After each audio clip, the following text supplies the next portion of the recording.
Welcome to Pod Crawlers. I'm Kelly. I am Eric. And this is our phantasmic 30th episode. That's pretty cool. Yeah. Yeah.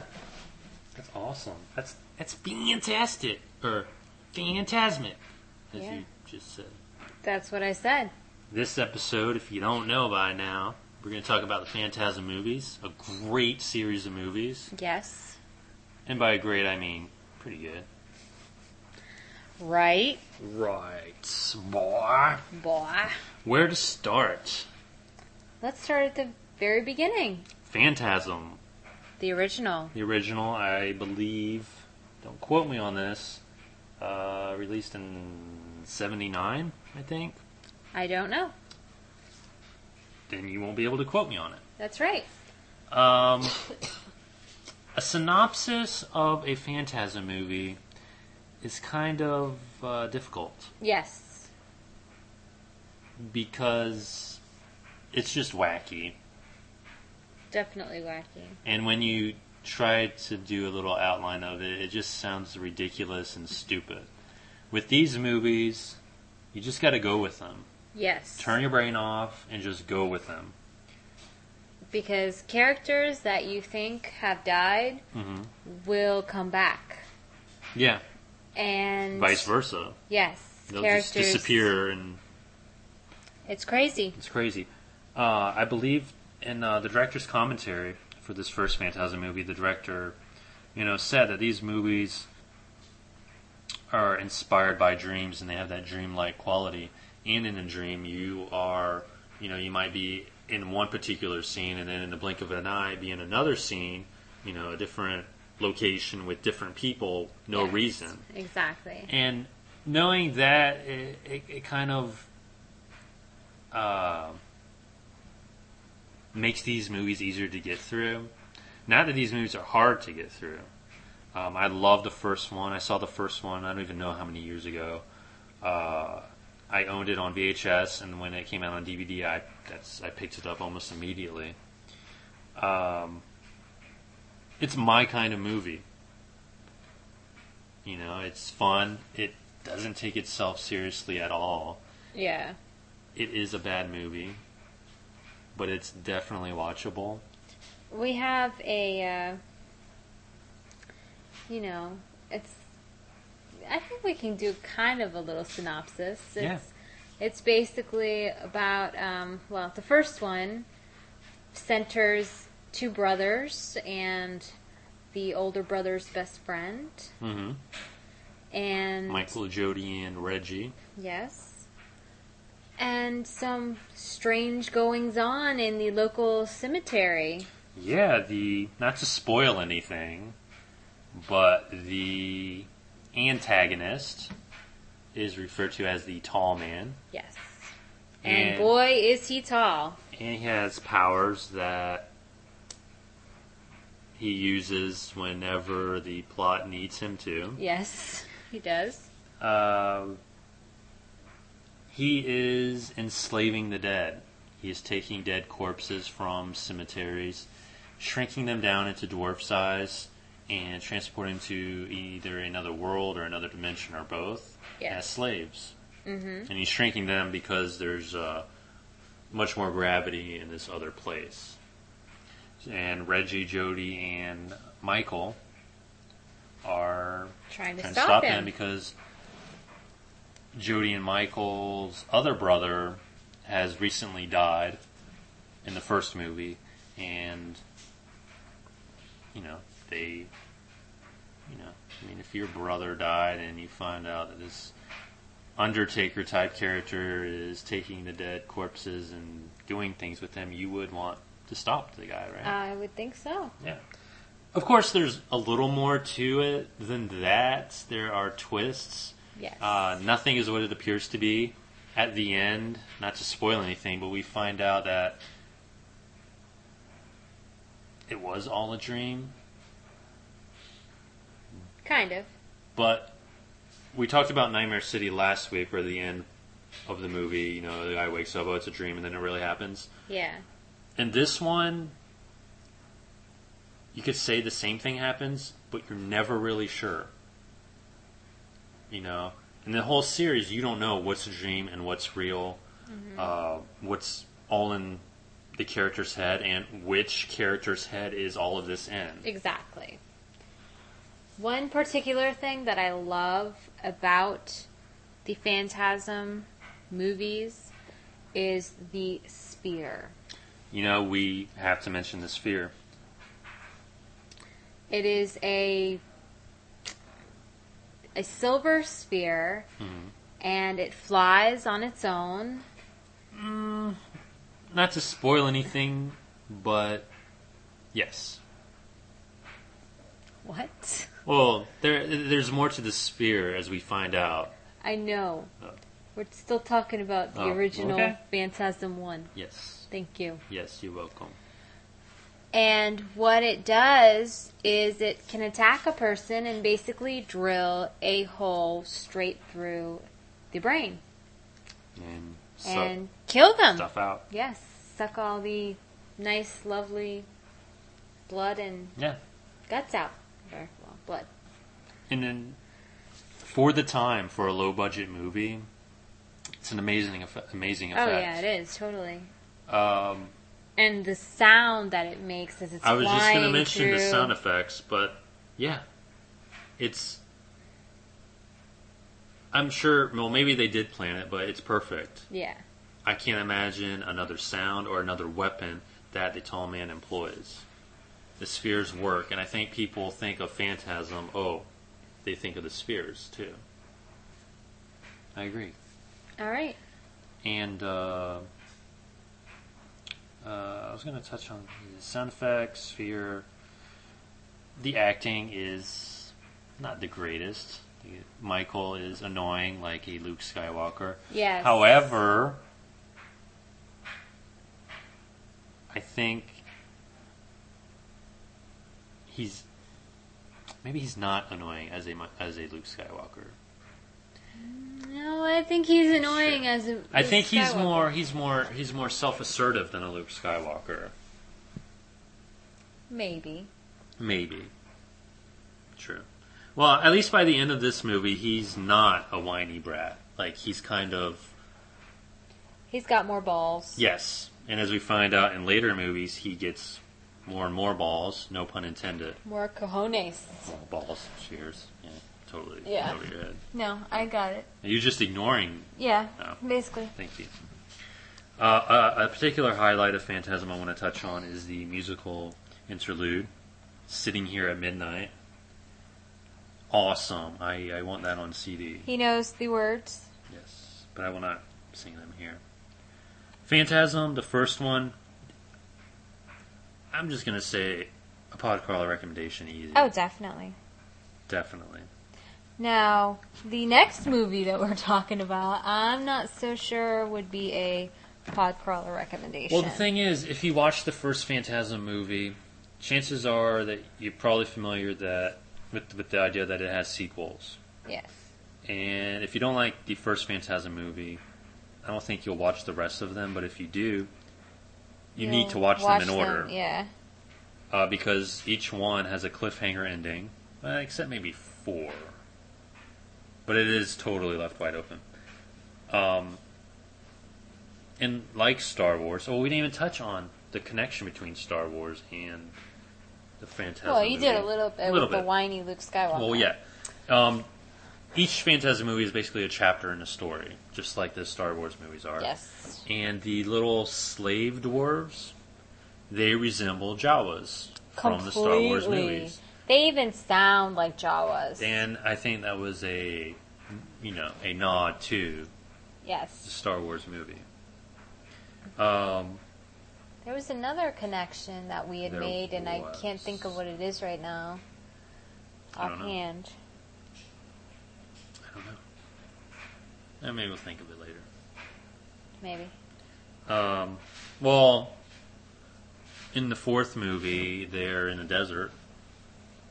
True, but I don't think that was No, the it wasn't. connection. Anywho, Phantasm 2 was released, I think, maybe 8 years after the original.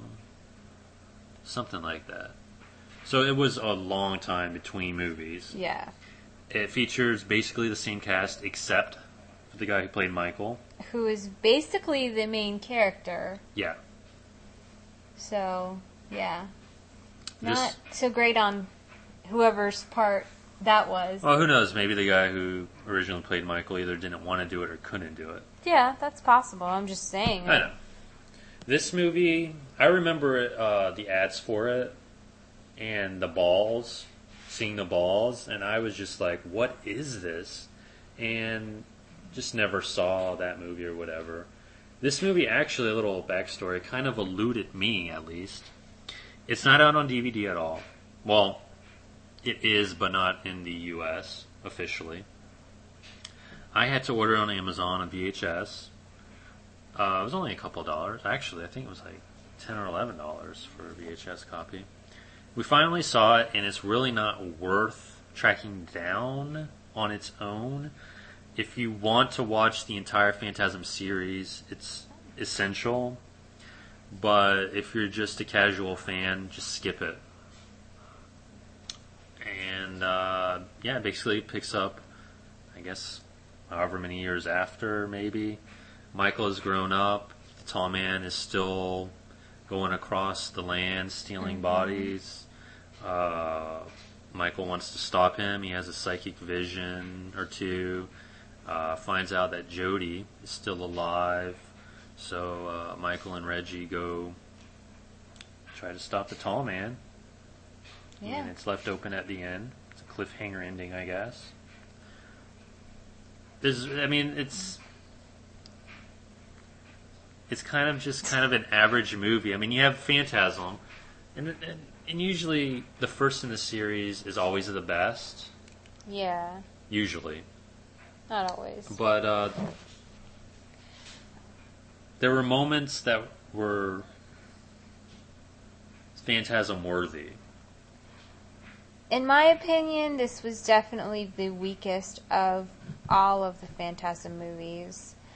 And it's not just because the original Michael's not there. It's like, it's almost like somebody else wrote this movie. Yeah. Like, hey, we have this creator of Phantasm here, and he's going to do these movies, but let's give the second one off to someone else. Yeah. And let them do whatever. Like Rob Zombie.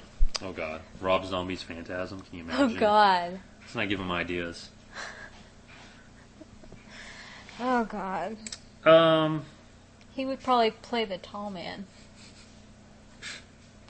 Anyway. Phantasm 3 follows Phantasm 2 a couple years after. Yeah. This one, the original Mike is back. Yes. And it's basically more of the same.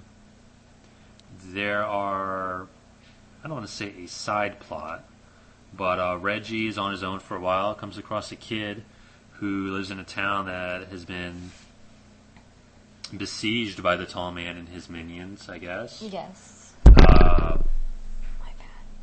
Holds up with the kid. That kid rocks.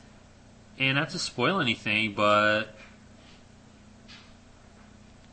we find out at the beginning of Phantasm 4, I don't know, he gets captured by the tall man, but we never see him again. Basically. A waste of a character, actually. Because he was a pretty good character. Yes. It's better than Phantasm 2. Yes. Of course, not as good as the original Phantasm. I think this one is more essential than Phantasm 2. Yes. You can kind of skip Phantasm 2 because in the third one, in the beginning, they recap basically the first two movies. So you kind of get two in a nutshell, which is all you really need. I I'm not going to say a Podcrawler's recommendation, but it's good fun. More fun than Phantasm 2 was. Yes, I agree. Phantasm 4, Oblivion, of course, picks up right after the third one. We find out the origin of the tall man, I guess, a little bit. That's kind of interesting. It is, and I think this movie is where the low budgetness of the series hurts it. I think they could have done much, much more had they had a larger budget. Basically, there's only like 2 or 3 sets in the whole movie, and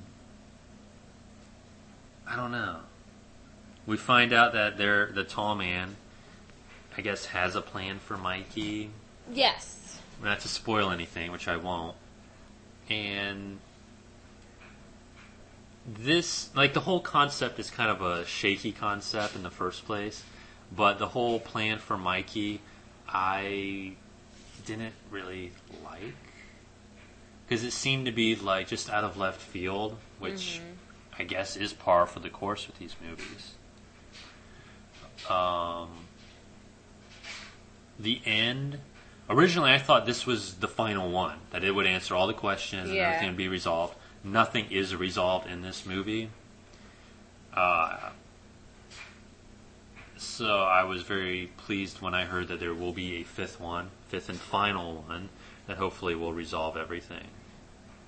The one thing that I liked about Oblivion, and it's probably because it was made, several years later, I like some of the spherical effects. Although I do remember thinking that there weren't as many spheres as there should be. Yeah, in the fourth one, you're right. I vaguely remember sphere action in that fourth one. Vaguely. Yeah, and you're right. I don't know if it was a budget thing or maybe a story choice. Maybe they were worried that people would think of these movies as the Sphere movie, which, it's part of the Phantasm cult, Yeah. And I don't want to spoil the end of Phantasm 4, but I will say that not only is it an open ending, it could have very well been the end to the series.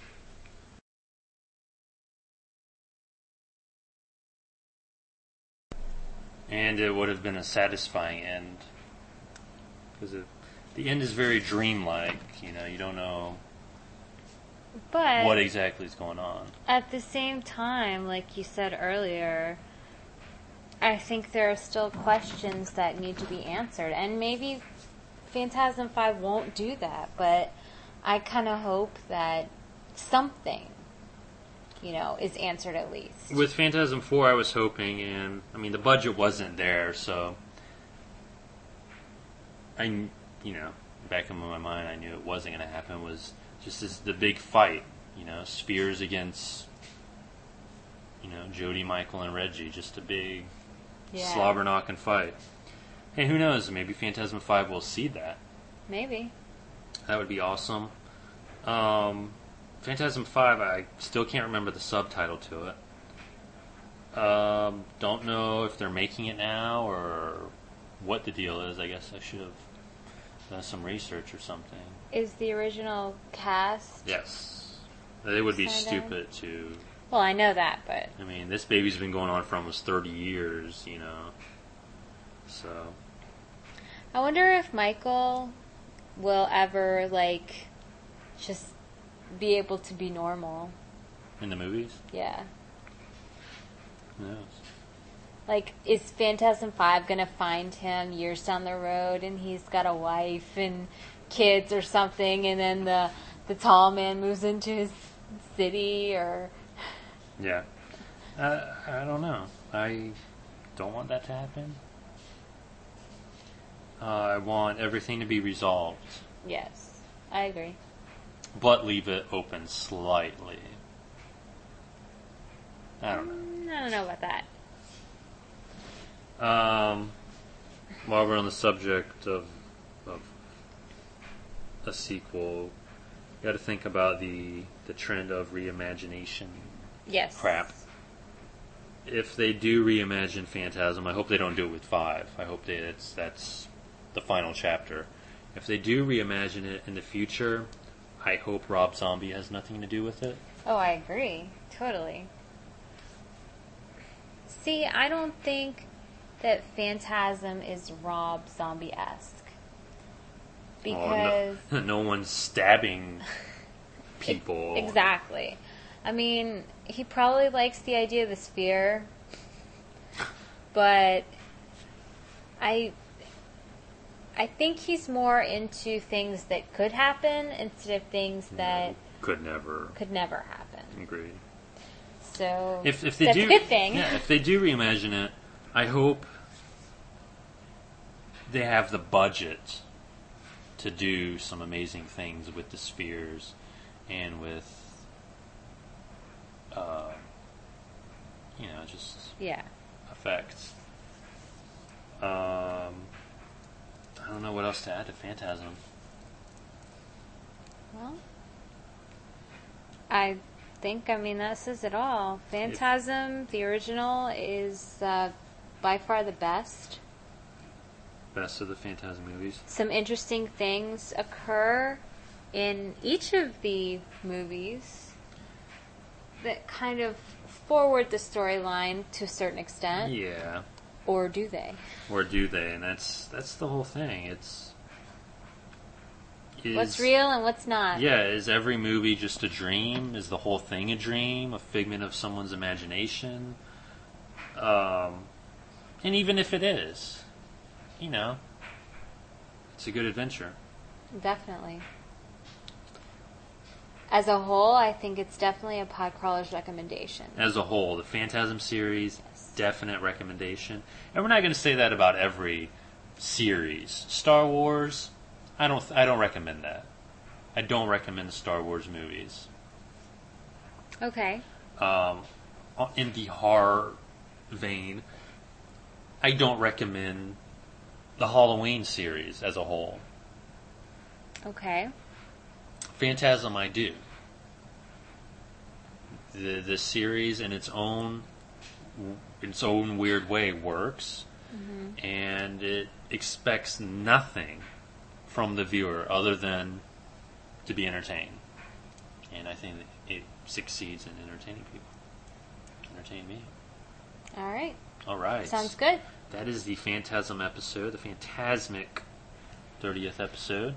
Yes. Any comments about this episode or any other episode, send them on over to podcrawlers@gmail.com. Yeah. We're waiting for you. We're waiting. I'm Eric. And I'm Kelly. And this has been Podcrawlers. Boy.